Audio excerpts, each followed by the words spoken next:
Hey guys, Miss Shelly. So I thought today to introduce you into cross sections, we could have a little fun with Play-Doh. So if you have some Play-Doh at home or have some modeling clay at home, go grab some and you can do this along with me.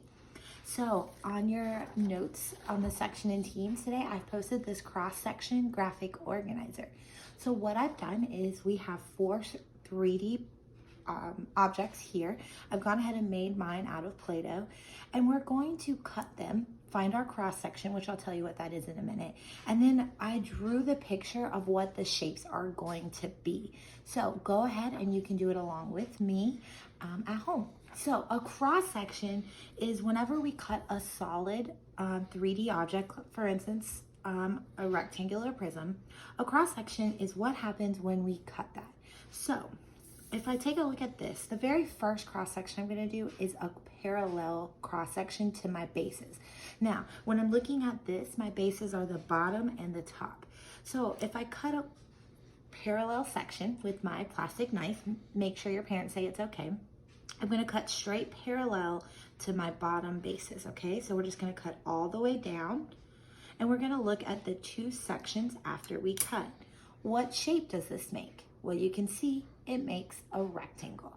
So whenever we cut a rectangular prism, we cut the cross section parallel to the bases, it gives us a rectangle.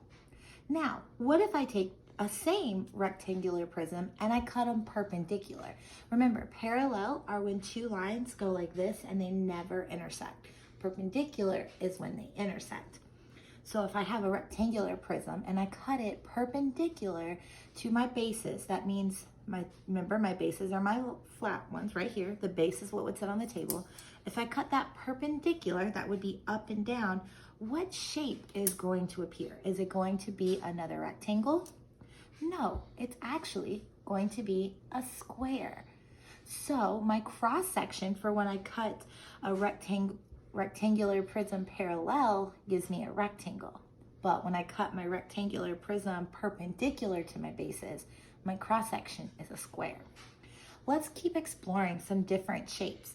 Now let's take a look at a pyramid. I have two pyramids here. What happens if I cut it parallel to the base? Remember, the base is what sits on the table. So if I cut it parallel to the base, I'm going to cut it right in the middle. You can cut it anywhere as long as it's parallel to the base. And what shape is that going to give me? It actually gives me a square. So it would be a square. Now, what if I take the same pyramid and I cut it perpendicular to the base? Remember, perpendicular intersects. So I'm going to cut it from top to bottom, anywhere I want. I'm just choosing to cut mine down the middle. What shape is it going to give me? Is it still going to be a square? No, you'll see it's actually a triangle. So the cross section perpendicular to the base of a pyramid would be a triangle. All right, so let's take a look at these two cubes that Bear did. Aren't they so cute and perfect? I feel like they're dice, like we could go play Yahtzee. So now what I'm going to do is, remember, I'm going to cut it parallel first. Parallel to the base means it doesn't intersect the base, and the base is what touches the table.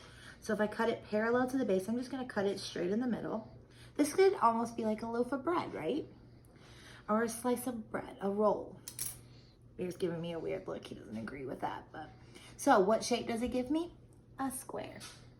What if I cut the same cube right here? What if instead of cutting it parallel to the base, what if I cut it perpendicular to the base? What shape is that going to give me now? Another square. So no matter how I cut a cube, it's always going to give me a square. Okay, let's take a look at my spheres.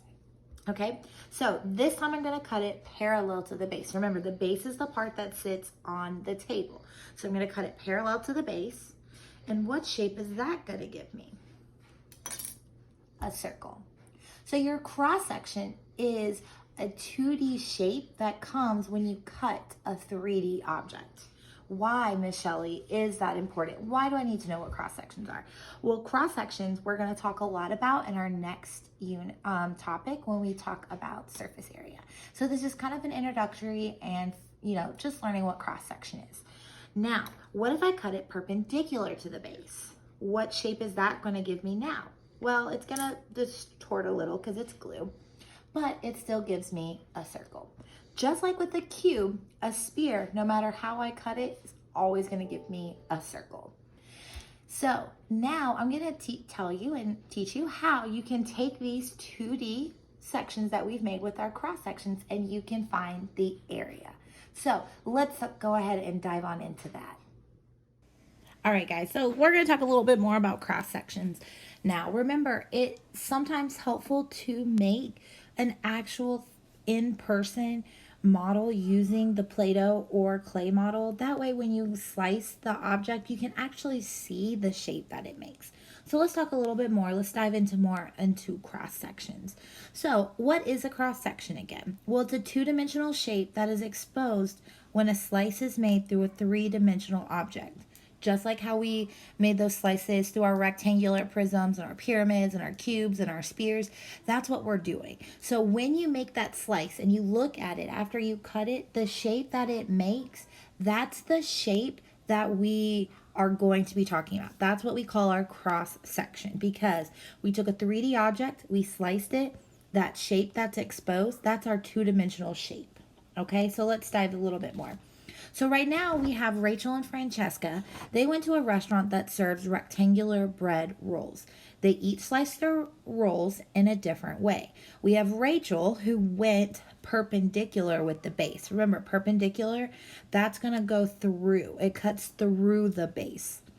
Okay, so it's parallel to the front and back faces, but it's perpendicular to the bottom base where it sits on the plate. Okay, so we can look at our shape. So after we made that cut right there, it left us with a shape of a rectangle. Now, how did I find my 3 inches and my 2 inches? Well, if I look here, right here, this is 2 inches, and it also has that same shape right there. And if I come here, this is 3 inches, and I also have that same shape here. That's 3 inches. Now, why not 4 inches? Why isn't 4 inches everywhere? Because my 4 inches, that's my from here to here shape. And that is, after I cut it, that 4 inches goes away, okay? So we're only looking at the sides after I cut it. Now, Francesca, she cut hers parallel to the bottom base or perpendicular to the front and back bases. So when she cut hers long way, so her knife went this direction. And when we cut that way, it gave us another rectangle. Now, once again, how do I determine my lengths for my sides? Well, if I look here, I have 3. This side matches this side on my cut. And this long 4 inches matches this 4 inches here. My 2 inches goes up and down, and I didn't actually cut my other shape, my cross section. When I cut that, there's no up and down, okay? It's just my length and my width, okay? So that 2 inches for my cross section, that goes away. We don't use that. Okay, so now I have 3 different cross sections and 3 different 3D objects. So I need to match these cross sections with these rectangular prisms, okay? Now, this is where it gets a little tricky, but not too tricky, okay? So what we want to do is we really want to look at the sides that it cuts, okay? So we want to take a look at this cross section right here that we cut, and we want to match up sides and lengths. That will help us to determine which one of these cross sections up here each one of these rectangular prisms are. So the first thing I'm going to look at is I'm going to go up and down. So right here, I have that same matching coordinate or that same matching side right there. So I know that this rectangular prism is at least going to have a 3. All right. Now, what about my 8? Can my 8 go? My long ways 8 right here? No, that doesn't match anything. So that's garbage. We don't need that anymore. Bye, bye, bye, bye. All right, so then that finally leaves me with a 6. This 6 inches here matches this 6 inches right there. So that tells me that my cross-section rectangle that I made is 6 inches by 3 inches, which, if I look over here, matches up perfect to that one. Okay, so now let's keep doing this, okay? This isn't tricky once we get the hang of it, okay? So now let's take a look at my second rectangular prism. This rectangular prism, the cross section is parallel to the top and the bottom. So where it's sitting on that table, the cut was parallel. So let's take a look at my sides and my links, okay? Let's see if we can find some matching ones, okay? Well, if I look here at this dotted cross section, it goes that way. Well, over here, my 6 inches, it also goes in that direction, okay? So that tells me that this shape is going to be 6 inches right there. Now, let's take a look. Okay, my other dotted side right here, that cross section goes long ways like that. What side matches that? 8 inches or 3 inches? 8 inches, because 3 inches is going up and down, whereas 8 inches, those are the same exact sides and dimensions. So this one is going to be 6 by 8, which matches up here. Now, we know that through process of elimination, my middle one goes to my last rectangular prism. But let's double check our sides just to make sure that they didn't throw us a tricky one. So remember, let's take a look at our dotted lines on our cross section. So this is my first dotted line on my cross section. And what matches that? 6 inches, 8 inches, or 3 inches? 3 inches. We can see right here. That's going in the same direction. So far, my cross section rectangle 2D is going to be 3 inches. And now my other cross section right here is going in this direction. So what side, 6 inches or 8 inches, matches this other dotted line? Hopefully you said 8 inches. So then that tells us that it is 8 inches by 3 inches. Okay, so do you see now why sometimes making a Play-Doh version or making one out of clay, modeling clay, can be a little helpful when you're looking at these pictures on the computer? Sometimes it can get a little tricky, but when you are touching them hands-on, it can get a little bit easier. All right, so let's take a look at Kenya. So Kenya's made this sandcastle in the shape of a right rectangular pyramid with a height of 0.9 feet. Now, horizontal cross sections are rectangles that are smaller than the base of the pyramid. Okay, you can see right here, this cross section is smaller than my actual cross section. And the more that I cut it, the smaller it's going to get every time.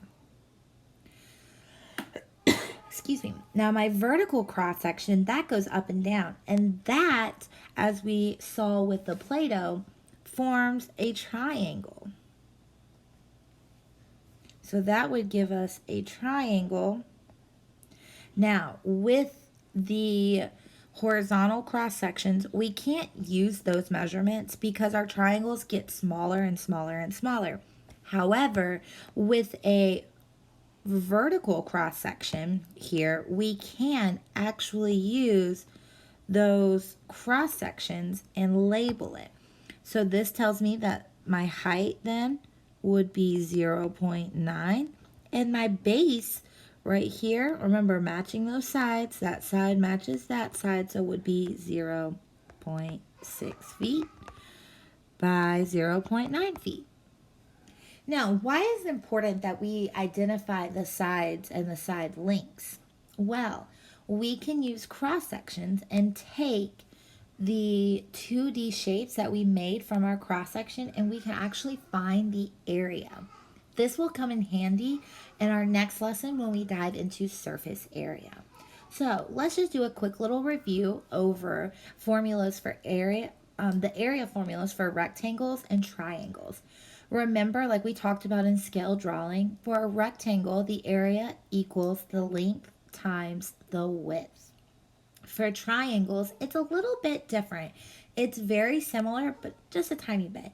So the area of a triangle equals 1/2 the base times the height. In a couple slides, I'll show you exactly how you would solve for that. Okay, it's not very hard, so don't worry.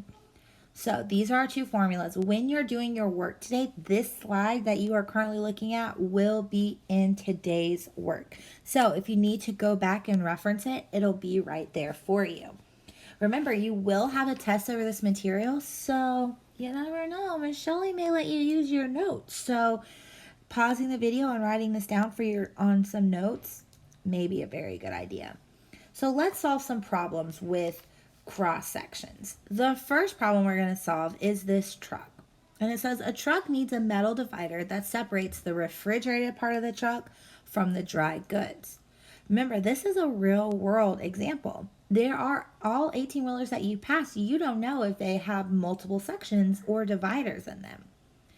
So, what should the divider look like, and how many square feet will the metal divider be? Okay, so 2 steps to this. The very first thing that we want to do is we want to draw a picture of the cross section.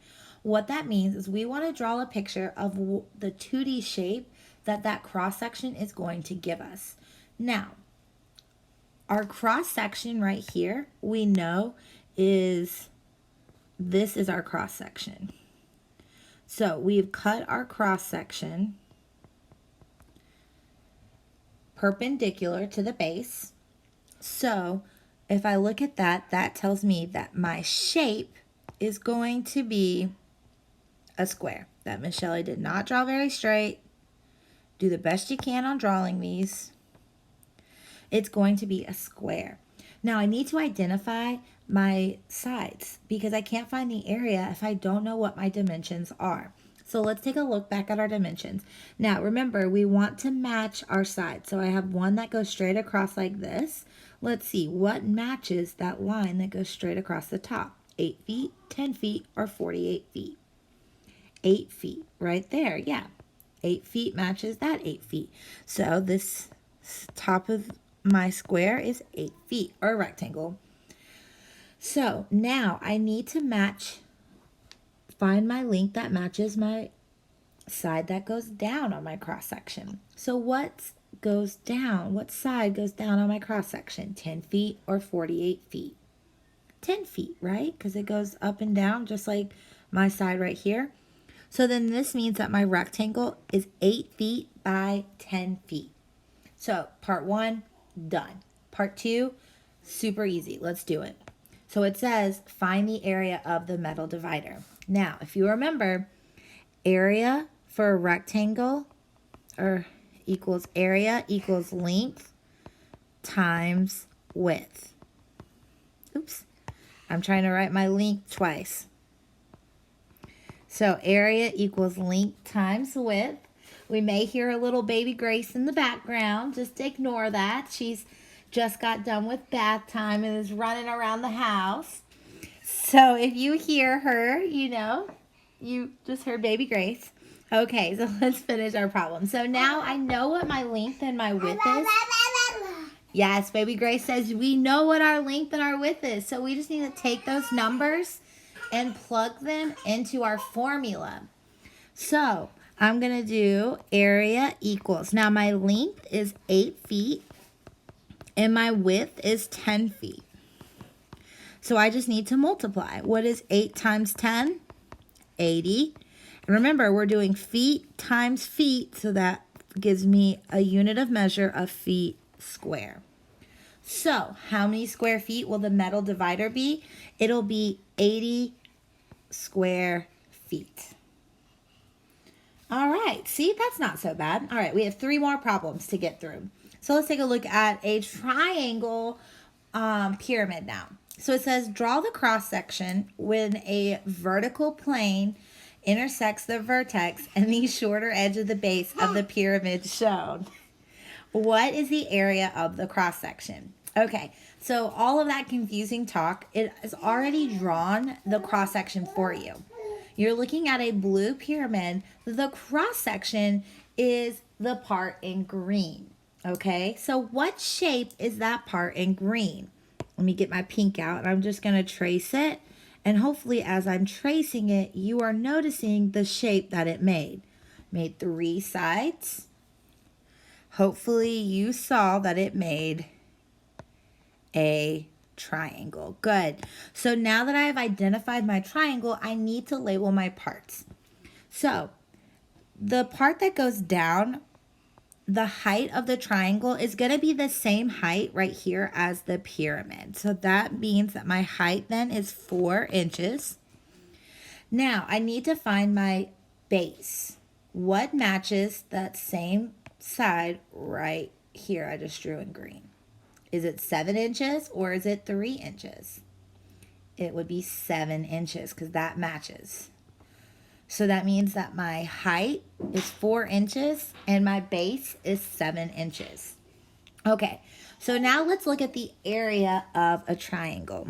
So area of a triangle. Area equals 1/2 base times height. I hope y'all can hear baby Grace running around the house, making her daddy chase her everywhere. She's having the time of her life right now. All right, so now I just need to plug my numbers into my formula.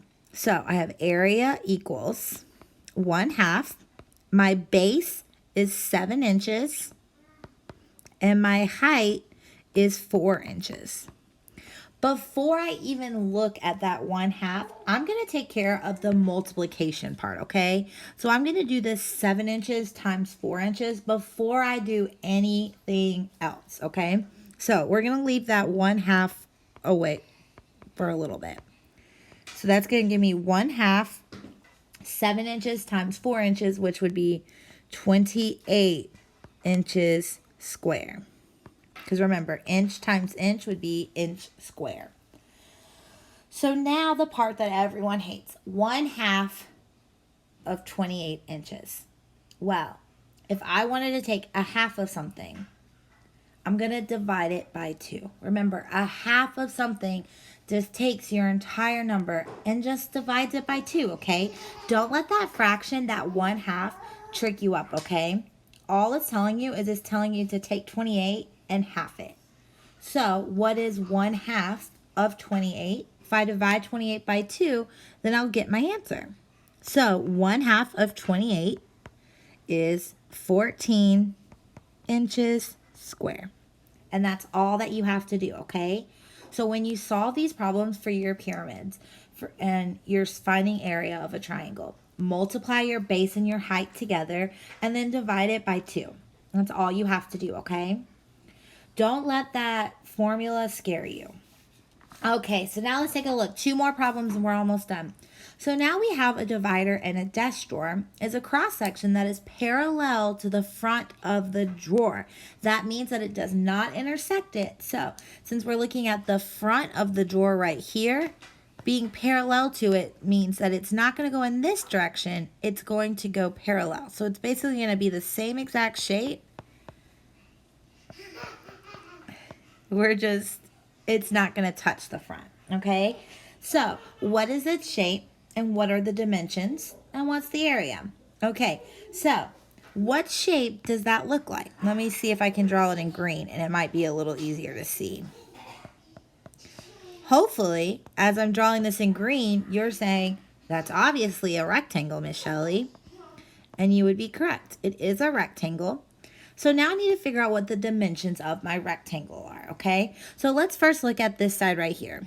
What side matches this up and down? It would be 5 inches. 5 inches also goes up and down. Okay, so now let's take a look right here at my side to side. What other dimension of my desk drawer goes side to side? That would be 8 inches. 8 inches also goes side to side. So that means that my rectangle, my 2D rectangle, is going to be 8 inches by 5 inches. This is the first part of my problem. Now it wants us to find the area.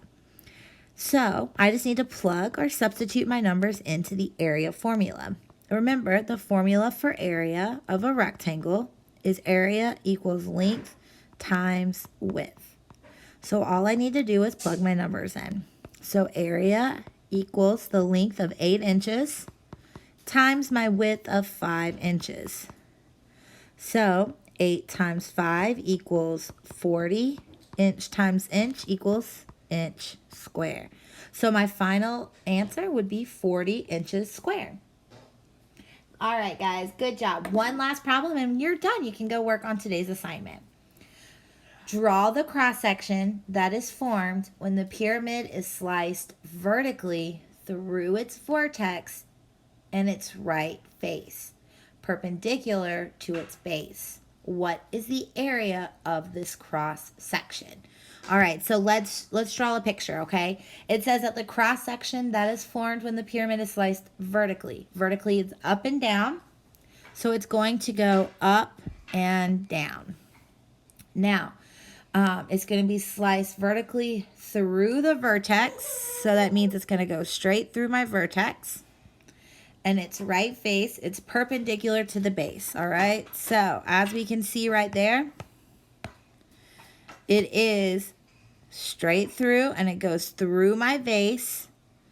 Through my base. All right, so now we can see that it is going to go in this direction. So what shape does that give me? That gives me a triangle. Oh, baby Grace wants to join the lesson. She's so sad she can't be a part of this lesson. All right, bye, baby Grace. All right, so that gave me a triangle. Perfect. So now I need to label. Remember, whatever the height of my pyramid is, that's going to be the same height as my 2D triangle. So my height in my pyramid is 10 millimeters. That means the height of my 2D triangle is also going to be 10 millimeters. Okay, so now I need to figure out what my length is going to be, okay, for my bottom.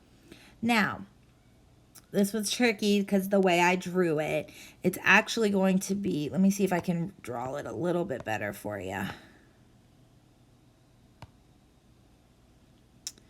Trying to figure out how I want to draw it. So basically it's going to go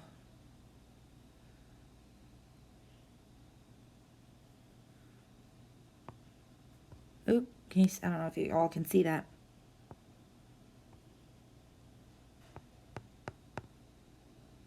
Okay, so that's the best I can draw it, guys. I'm sorry. Okay, so what matches this side right here? This side right here. My 3 millimeters. Good. So this is going to be 3 millimeters. So I need to plug this into my formula. So area equals 1/2 base times height, or B times H. Okay, so now I can plug my numbers into my formula. Remember, we're going to leave this 1/2 alone until we figure out what our base times our height is. So 10 times 3 is 30.